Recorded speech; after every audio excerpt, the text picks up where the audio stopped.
Hi everyone, hope you're doing well. Welcome back to our channel Kidsy and Family, and today we have a very special recipe for you. This is grilled lamb leg with some delicious rice. السلام عليكم ورحمة الله وبركاته. أهلا وسهلا بكم مرة تانية في قناتنا كيدزي والعائلة. النهاردة عاملين معاكم فخدة مشوية في الفرن مع رز بسمتي، وهنقدمها مع السلطات بالشكل ده كده. يلا بينا نشوف الطريقة والمقادير. I'll start preparing the marination. Firstly, I'm making some cuts in the lamb, some little cuts with a knife, and I'll be using this cuts to dig in whole garlic in this way. عملت فتحات يا جماعة في الفخدة بتاعت اللحمة بالشكل ده كده، واحط توم، فص توم بحاله في كل فتحة. دي الناحية التانية بالشكل ده كده.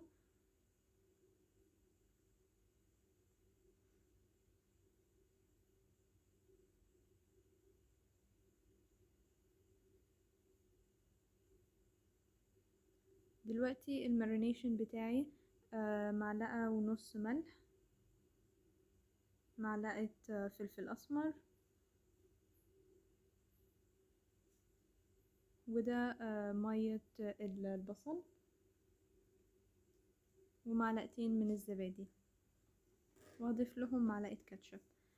So this is the marination mixture. This is 1.5 tablespoon of salt, 1 spoon of black pepper, 2 spoons of yogurt, and 1 spoon of ketchup, in addition to some onion sauce or juice. So I'll marinate in this way, and everyone, as per your preference, you can add 1 spoon of honey. You can also add some rosemary to this marination, as well as a paprika, which will give a very good taste and color as well. But I would recommend you just give it this simple spices. At least you'll feel the taste of the good lamb. طبعا يا جماعة زي ما انتوا شايفين كده، دي المارينيشن او التتبيلة بتاعة اللحمة. لو انتوا حابين تضيفوا لها اي اضافات تانية زي الروزماري او البابريكا، او حتى معلقة من العسل، هيدي طعم كويس جدا. بس انا كنت حابة ان انا احتفظ بالنكهة بتاعة اللحمة واحط لها بس بهارات بسيطة بالشكل ده كده. طبعا التتبيلة بتاعتي، اللحمة تقعد في التتبيلة في التلاجة 4 ساعات، ويستحسن ان هي تبقى ليلة كاملة. So this marinated lamb will be left in my fridge for 4 hours, or if possible you can leave it for 1 full night. I'll just cover it in this way and then take it directly to the fridge.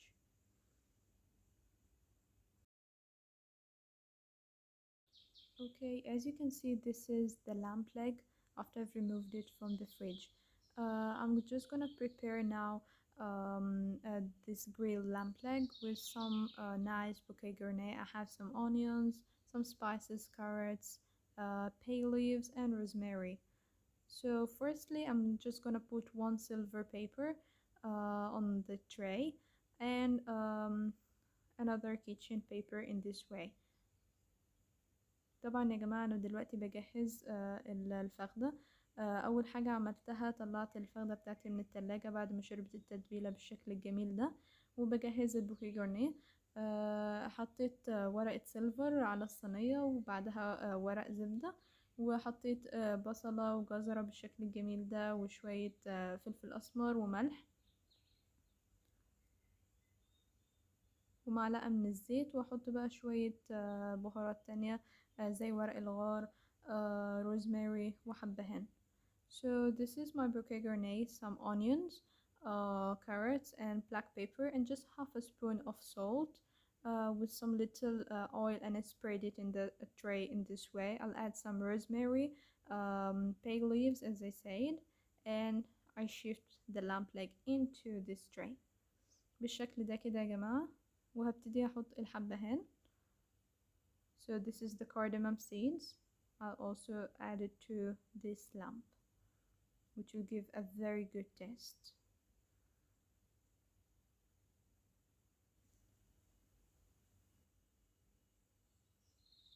In this way, with this lovely rosemary. So can you see how it looks like before the oven is off? and on top I'll spread some oil and I massage it in this way. طبعا بضيف شوية زيت على الوش يا جماعة وهقفلها بالشكل المحكم ده. I'm gonna close the kitchen paper just right away in a very proper way. هقفلها بالشكل المحكم ده جدا يا جماعة، وبعدها هقفلها بورقة السيلفر وندخلها الفرن على درجة حرارة أولا هي تدخل لمدة ساعتين. أول ساعة هتبقى على أعلى درجة وليكن 200 درجة في الفرن، وتاني ساعة ههدي الفرن خالص وهتبقى بعد كده جاهزة معايا. بعد الساعتين مفروض ان انا بطلعها ترتاح تلت ساعة، وبعد كده نشوف الاخبار معانا ايه والفخدة عاملة ازاي. So I put it in the oven for 2 hours. The first hour should be for the maximum temperature, 200 degrees, and then the second hour just for low temperature. And now I'm gonna prepare the special rice for the meal. I have 2 cups of rice, washed and strained very well. I have carrots, onion, bay leaves, cinnamon sticks, a mixture of spices like salt, ginger, coriander seeds, and curry powder, bay leaves and cinnamon sticks, and dry lime. طبعا يا جماعة هنجهز الرز البسمتي بتاعنا دلوقتي. هحط عندي هنا معلقتين زيت في حلة سخنة، وهنزل بالزبدة بتاعتي بالشكل ده كده، والتوابل بتاعتي اللي هي قرفة وورق الغار واللومي وحبهان.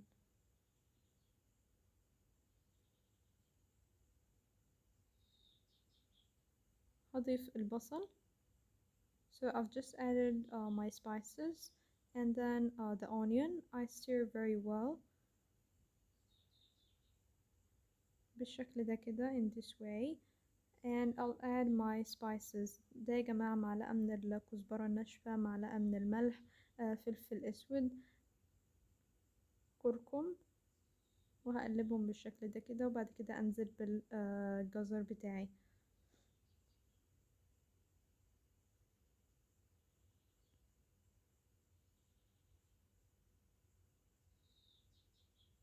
شايفين يا جماعة اللون؟ it looks wow. وده الرز بعد ما غسلناه وصفيناه، ده 2 كوب من الرز البسمتي، وهقلبهم معاه كويس جدا.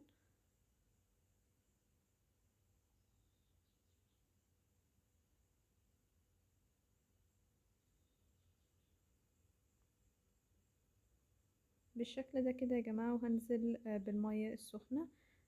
I'll add the boiled water, and by the way, for each 1 cup of rice 2 glasses of water. للرز البسمتي يا جماعة مقدار المية هيكون بالشكل ده كده، لكل كوب رز كوبايتين من المية.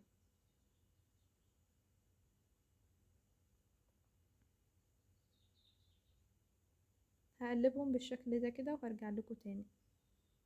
طبعا يا جماعة الرز بالشكل ده لما يوصل للدرجة دي هغطيه وههدي النار عليه. So I've just minimized the fire because it has drunk the water, and I'll add this food color. لون الزعفران يا جماعة أو لون الطعام، سواء أصفر أو الأحمر زي ما تحبوا. هحط خطين بالشكل ده كده على الرز عشان يدي لون حلو. So I've just added this food color syrup to my rice, which will give a very good color in the presentation.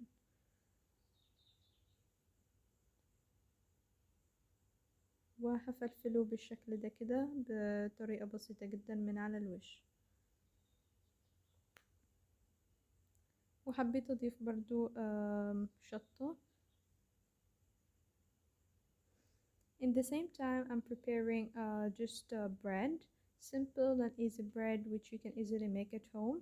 في نفس الوقت يا جماعة حبيت اعمل العيش ده على ما الرز بتاعي يستوي، هو خلاص زي ما انتوا شايفين كده دقايق بسيطة ويكون جاهز. ده العيش بتاعي. عملت لكم الفيديو قبل كده بتاع العيش، لو حابين تشوفوه هتلاقوا اللينك بتاعه تحت في صندوق الوصف. وده يسهل على ناس كتير ان هي تعمله في البيت لو مفيش امكانية ان هم يشتروه من بره. دلوقتي بقى يا جماعة المفاجأة، the surprise. هننزل اول بالرز وهنوريكم المفاجأة اللي هي اللامب leg، الفخدة بتاعتنا. هنشوفها عملت ايه بعد ما طلعناها من الفرن. So this is my rice after it's been ready. The lamb leg is also ready. I've just left it to cool for just 20 minutes without opening the silver or anything. Okay, and then we'll open it together just right away. I'm just spreading the rice in this way because I'll present the lamb in front of or on top of the rice. يلا بينا يا جماعة بسرعة عشان نفتح الفخدة ونشوف الدنيا عملت ايه. بصوا طبعا هي سخنة جدا. It's very hot but I cannot wait to taste. The smell is super. بصوا يا جماعة جميلة جدا جدا جدا بجد يعني.